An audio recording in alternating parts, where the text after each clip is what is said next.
Welcome to Washington. I'm Shannon Bream in tonight for Brett Baer. Breaking tonight, you've just seen President Biden's news conference with his South Korean counterpart from the White House. Fox News White House correspondent Peter Doocy was among the journalists at the event. You heard his question there. We're going to hear from him in just a bit. But first, let's go to our panel. Harold Ford Jr., former Tennessee congressman and CEO of Empowerment and Inclusion Capital. Morgan Ortagus, former State Department spokesperson, and Steve Hayes, editor of The Dispatch. Panel, welcome. A lot of meat to dive into. Morgan, I'll start with you because of your involvement with the last State Department, the last administration. What did you make of the conversation about denuclearizing the peninsula, where we stand, where the relationships are tonight? So you're right, Shannon. I've been through a lot of those press conferences, and I wrote down some notes here. First of all, this could have been in many ways a Mike Pompeo press conference. A lot of the key words and phrases that we have used amongst many administrations were there. We talked about shared future, shared values. What's really important here is that President Biden and Moon committed to the complete denuclearization, and that's really important because we saw strategic patience was the philosophy that the Obama administration pursued. Obviously, we went for a bigger grand bargain in the Trump administration. But I think two big things that are coming out of this is it's been reported that the Biden team are going to use the basis of the Singapore summit. That was between Trump and Kim Jong-un, the first time ever at the leader level that Kim Jong-un, that a leader of North Korea, committed to complete denuclearization. So President Biden may be changing the style by which he operates with DPRK, but he certainly is using very similar language, very similar substance. One thing I would say that was really missing, though, in this whole conversation, that was just a glaring omission to me, was there was no mention of China significantly at all. And I don't know how you have President Moon at the White House and how you don't have a major announcement on the policy towards China from these two major allies. Big omission. Well, and Harold, they did have some discussion of Taiwan and where the two are on discussing these issues, South Korea and the U.S. That's a critical issue as well. No doubt. I think that President Biden showed the real difference in his style and his approach to governing, particularly foreign policy. Here's a president with 40 years of experience, foreign policy experience. Every president's an answer to his, and one day we'll say her predecessor. This president brings more experience in government than any president in my lifetime, and I would argue as much as any president has brought.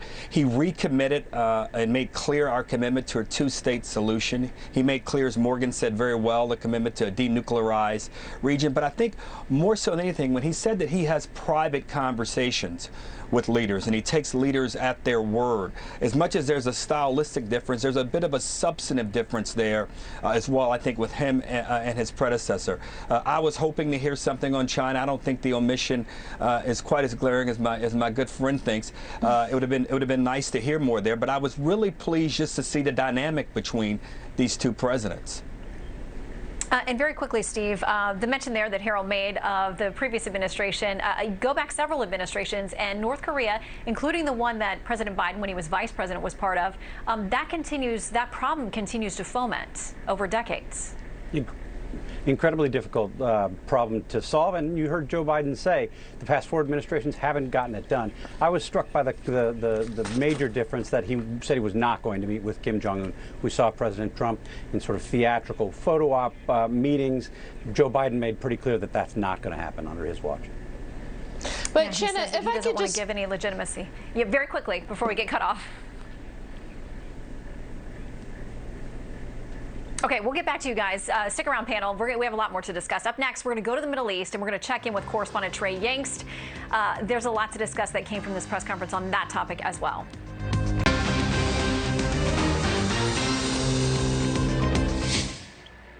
Let's bring back our panel. Harold Ford Jr., former Tennessee congressman, CEO of Empowerment and Inclusion Capital. Morgan Ortagus, former State Department spokesperson. And Steve Hayes, editor of The Dispatch. Steve, I want to pick up with somewhere that I left off with Trey Yangst, this idea that the president has talked about the money that will need to flow into Gaza for rebuilding there. And a lot of folks watching from the outside say this is where it gets really tricky, because if Hamas is controlling that area, and we've said we will not talk with them, how does this rebuilding come about? Yeah, you're exactly right. I mean, I think the devil will be in the details, to use the old cliche. One of the things that sort of jumped out at me, though, in President Biden's comments was he was rather unambiguous about how he approaches Hamas. He said Hamas is a terrorist organization. We recognize that. I think that was the exact quote. You have others in his party who have encouraged him to deal with Hamas, to talk about Hamas as a political organization with a terrorist wing. He was rather unequivocal about it, said Hamas is a terrorist organization. I do think that makes it difficult. If you go back and you look at the roots of some of what we've seen over the past few weeks and the power struggle between the Palestinian Authority and Hamas, Hamas is gaining strength. Hamas was doing well. They were expected to do well in these elections. And I think the president sent a message, in effect, saying Mahmoud Abbas could potentially be a partner here. Hamas cannot. Morgan, did you take any of what the president said today about being very clear that he likes to have private conversations with people and he takes leaders at their word and he doesn't like to do things publicly as a mention or an allusion to the previous administration? Well, I think he's been around a long time, and that's his style, and we'll see if there's any sort of policy outcomes, from his style. I was encouraged by the fact that he was so defensive of Israel, especially in the face of some of pretty extremist things that you've seen from his party. But one point that he got wrong, and I'll end on this, is he said that there won't be peace in the Middle East between Israelis and Palestinians until the Arab neighbors recognize Israel. And I would remind President Biden that 4 Arab states have recognized Israel in the Abraham Accords, and what he should do is build on that and not trivialize those accomplishments that can help him get to peace. Quick final word to you, Harold.